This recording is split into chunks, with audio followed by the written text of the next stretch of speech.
नमस्कार, आप देख रहे हैं न्यूज इंडिया। आपके साथ मैं हूं अभिषेक। देहरादून से बड़ी खबर है, जहां पर बार एसोसिएशन की नई बिल्डिंग का शिलान्यास किया गया है। मुख्यमंत्री पुष्कर सिंह धामी ने इस बिल्डिंग का शिलान्यास किया है। आपको बता दें कि भूमि पूजन के लिए मुख्यमंत्री पुष्कर सिंह धामी पहुंचे। देहरादून में बार एसोसिएशन की नई बिल्डिंग का निर्माण करवाया जा रहा है। बिल्डिंग में काम करेंगे 5000 से अधिक वकील। देहरादून में बार एसोसिएशन की नई बिल्डिंग का मुख्यमंत्री पुष्कर सिंह धामी ने शिलान्यास और भूमि पूजन किया। इस मौके पर मुख्यमंत्री पुष्कर सिंह धामी ने कहा कि बार एसोसिएशन के नए चैम्बर भवन का शिलान्यास हुआ है। इस बिल्डिंग का सबको लंबे समय से इंतजार था, वो इंतजार अब खत्म होगा। बार एसोसिएशन की बिल्डिंग के बनने से 5000 से अधिक वकील और उनके साथी सहयोगी जो काम करते हैं उन्हें सुविधा मिल सकेगी। इससे न्याय प्रक्रिया भी आसान होगी और यहां से सकारात्मकता बढ़ेगी। किसी भी महिला के साथ अपराध की घटना नहीं होगी। अगर कोई भी कानून का उल्लंघन करेगा तो उस पर कड़ी कार्रवाई भी की जाएगी।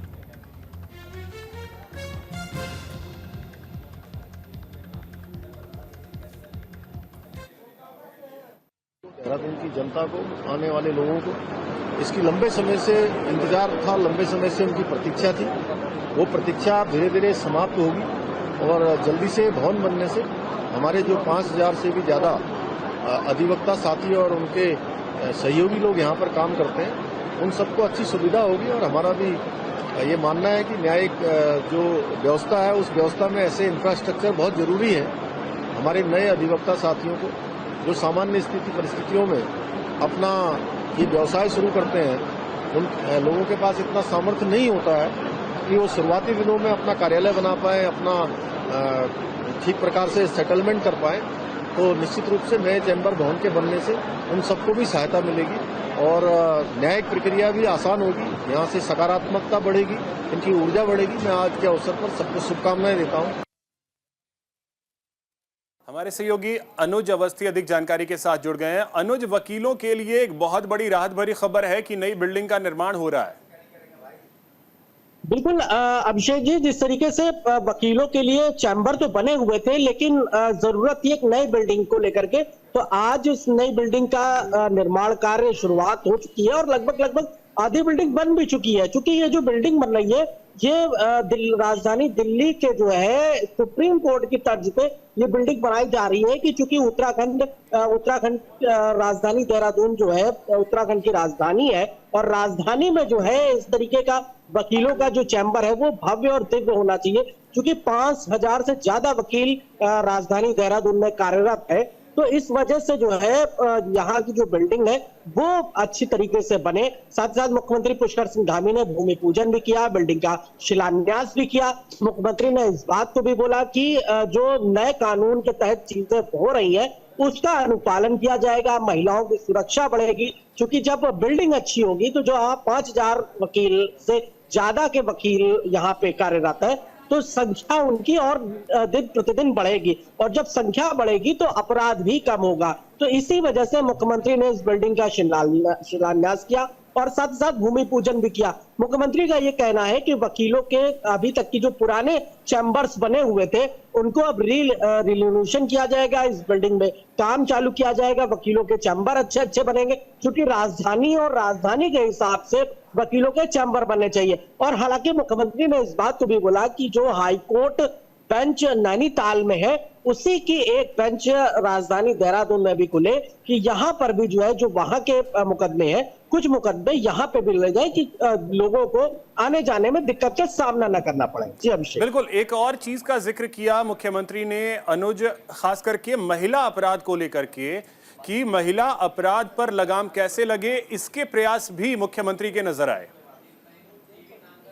बिल्कुल, जिस तरीके की घटनाएं उत्तराखंड में हुई है अभिषेक, चाहे वो हरिद्वार घटना की अगर बात करें, उधम सिंह नगर रुद्रपुर घटना की अगर बात करें, हल्द्वानी की अगर बात करें, या कल देर रात की जो घटना राजधानी देहरादून के पलटन बाजार में हुई कि एक लड़की से अश्लील हरकतें और छेड़खानी हुई, तो इसी के तर्ज में मुख्यमंत्री ने इस बात को बोला कि महिलाओं के ऊपर जो लगातार अपराध बढ़ते चले जा रहे हैं वो अपराध कम हो, उन अपराधों की संख्या कम हो। क्योंकि हम जो नए कानून के तहत चीजें कर रहे हैं, जो नए कानून आए हुए हैं उनको आगे बढ़ाया जाएगा। और उत्तराखंड में सख्त से सख्त कानून हम लागू भी कर रहे हैं और आगे भी लागू करते रहेंगे, जो कि चाहे वो लैंड जिहाद हो, लव जिहाद हो, जो कि यूसीसी लागू जल्द ही होने वाला, अक्टूबर में जो है लगभग सारी प्रक्रिया भी पूरी भी हो चुकी है, जो संशोधन थे वो भी हो चुके हैं, एक कमेटी भी बना दी गई है उस यूसीसी को लेकर के, तो वो प्रक्रिया भी लगभग पूरी भी हो चुकी है और वो कानून भी लागू हो जाएगा।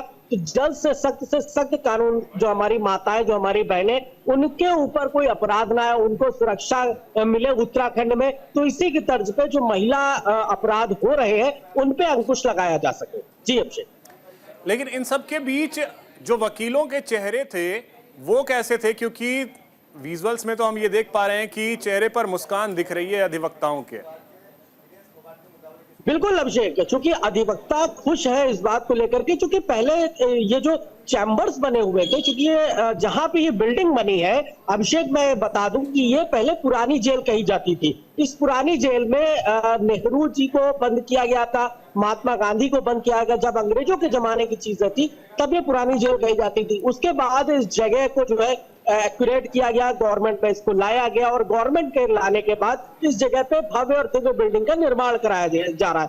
साथ ही साथ अगर बात करें, चूंकि पहले के जो चैम्बर्स बने हुए थे अंग्रेजों के जमाने के, वो चैम्बर्स छोटे से थे और उसी जगह पे कलेक्ट्रेट और साथ ही साथ एसडीएम ऑफिस भी हुआ करता है। लेकिन अब चूंकि नया भवन बनेगा, नया चैम्बर्स बनेंगे, तो वकीलों को भी सुविधाएं हो जाएंगी। उस जगह पे जो जाम की समस्या होती थी वो जाम की समस्या नहीं होगी। साथ ही साथ जो बाहर से लोग आ रहे हैं, जो पहाड़ से लोग आ रहे हैं, उनको भी सुविधाएं मिलेंगी राजधानी देहरादून। चलिए, बहुत शुक्रिया अनुज आपका तमाम जानकारी के लिए।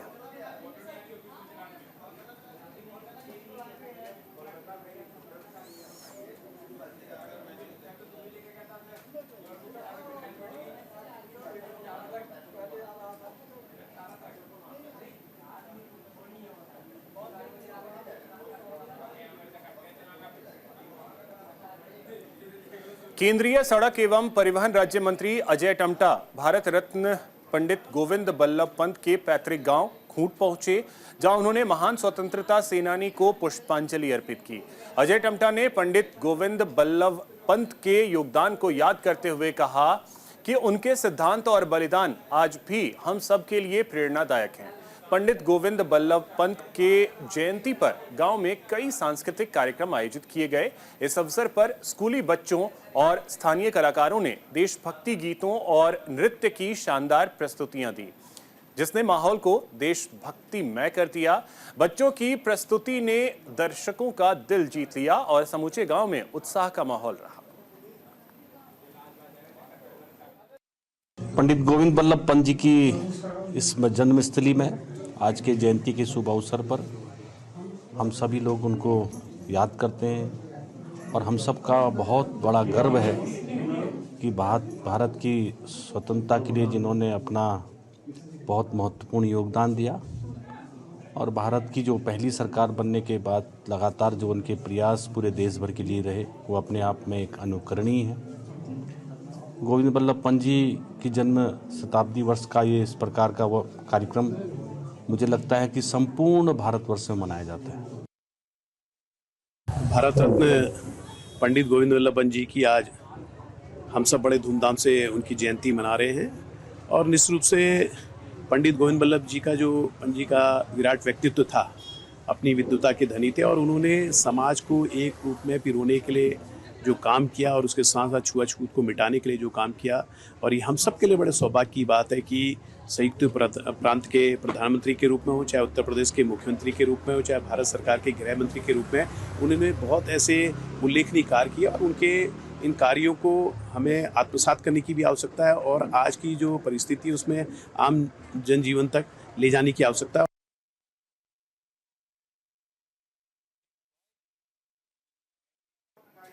देहरादून पहुंचे कांग्रेस सह प्रभारी सुरेंद्र शर्मा का कांग्रेस कार्यकर्ताओं ने जबरदस्त स्वागत किया। सुरेंद्र शर्मा ने अधिकारियों के साथ बैठक की, प्रदेश में बिगड़ती कानून व्यवस्था पर चर्चा की। उपचुनाव को लेकर रणनीति भी बनाई गई। अखिल भारतीय कांग्रेस कमेटी के राष्ट्रीय सचिव और उत्तराखंड कांग्रेस सह प्रभारी सुरेंद्र शर्मा देहरादून प्रदेश कांग्रेस कार्यालय पहुंचे, जहां कांग्रेसी कार्यकर्ताओं और नेताओं ने उनका स्वागत किया।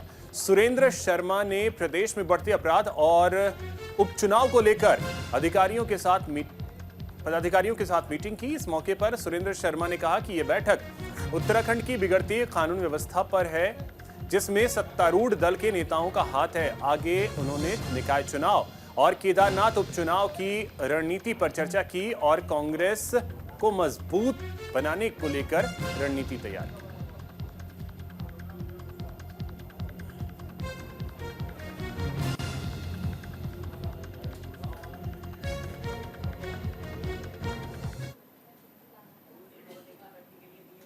उधर सोनप्रयाग में भीषण बारिश के बीच लैंडस्लाइड हुआ है। लैंडस्लाइड में यात्री हादसे का शिकार हो गए, 5 लोगों की मौत हुई है। राहत और बचाव का काम अभी भी जारी है। उत्तराखंड के सोनप्रयाग में भीषण बारिश के बीच लैंडस्लाइड की खबर आई। हादसे में 5 लोगों की मौत की खबर है। यहां राहत और बचाव का काम अभी भी जारी है। रुद्रप्रयाग के अतिरिक्त जिला मजिस्ट्रेट श्याम सिंह राणा ने बताया कि सोनप्रयाग के पास राष्ट्रीय राजमार्ग पर भूस्खलन हुआ है। इसके कारण वहां से गुजर रहे यात्री हादसे का शिकार हो गए। 5 लोगों की मौत हो गई, 3 घायलों को बचा लिया गया है।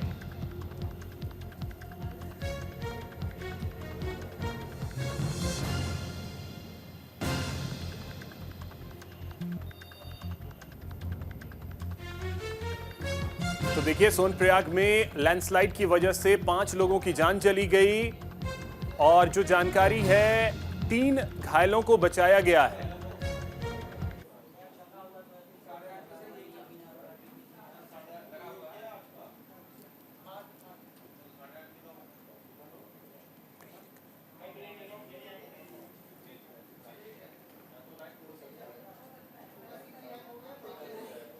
यहां रुकेंगे एक छोटे से ब्रेक के लिए।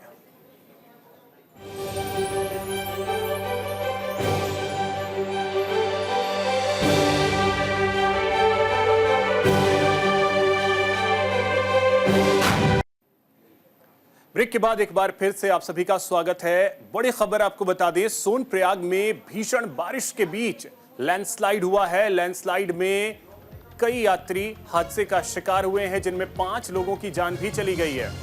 जबकि आपको बता दें कि राहत और बचाव का काम अभी भी जारी है। उत्तराखंड के सोनप्रयाग में भीषण बारिश के बीच लैंडस्लाइड की खबर सामने आई, 5 लोगों की मौत हो गई है।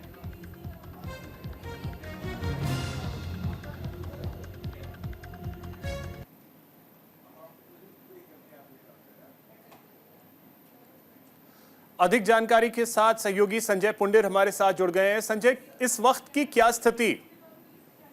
देखिए अभिषेक, लगातार उत्तराखंड में हो रही बारिश अब लोगों के लिए मुसीबत बन रही है। यात्रा पूरी तरह प्रभावित है। आपको बता दें, केदारनाथ से लौट रहे 8 यात्री हादसे का शिकार हो गए हैं। हालांकि सोनप्रयाग पावर हाउस के पास का ये मामला है, जहां से अचानक भूस्खलन हुआ है और ऊपर से मलबा गिरा है, जिसमें करीब 8 यात्री दब गए हैं और मौके पर 5 लोगों की मौत हो गई है, जिसमें 4 लोगों के शव बरामद हो गए हैं और अन्य जो व्यक्ति है उसकी कहीं ना कहीं अभी उसके शव को तलाशा जा रहा है।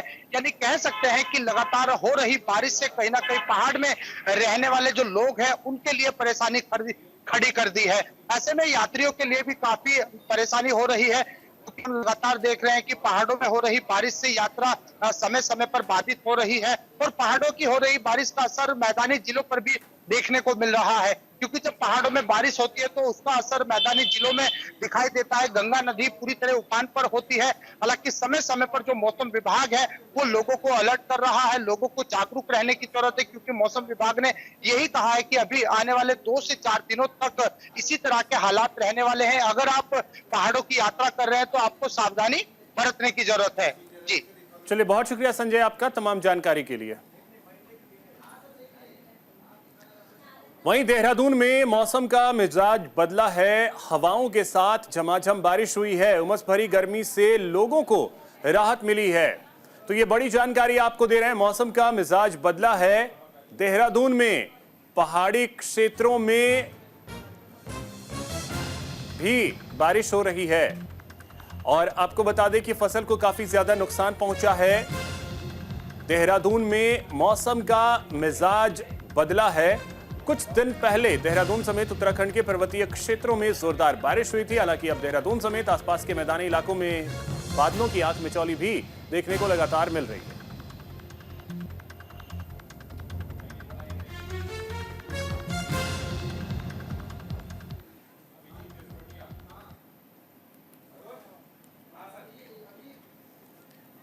तो देखिए, बारिश का दौर लगातार चल रहा है, जिसकी वजह से लोगों की परेशानी भी बढ़ गई है। और देखिए, पहाड़ी इलाकों में जो बारिश हो रही है उसकी वजह से लैंडस्लाइड भी हो रहा है।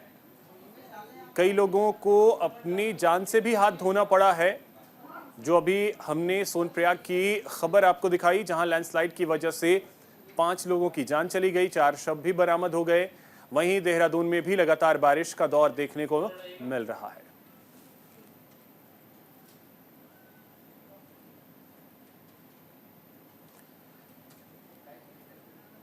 तो देखिए, देहरादून में कई जिलों में देहरादून के साथ साथ कई जिलों में बारिश का दौर जो है वो देखने को मिल रहा है। उत्तराखंड में मौसम विभाग ने अलर्ट भी जारी किया है।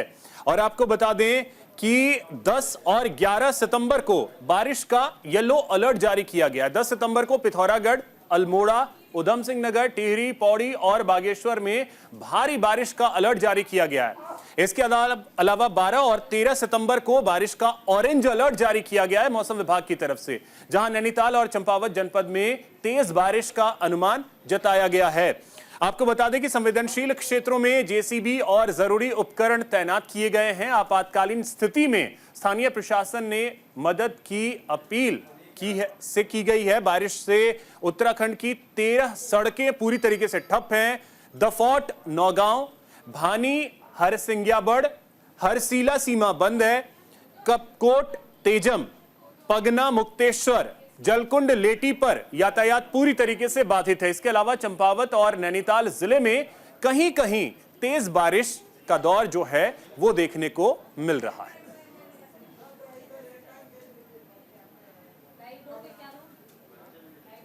इसी के साथ इस बुलेटिन में इतना ही। नमस्कार।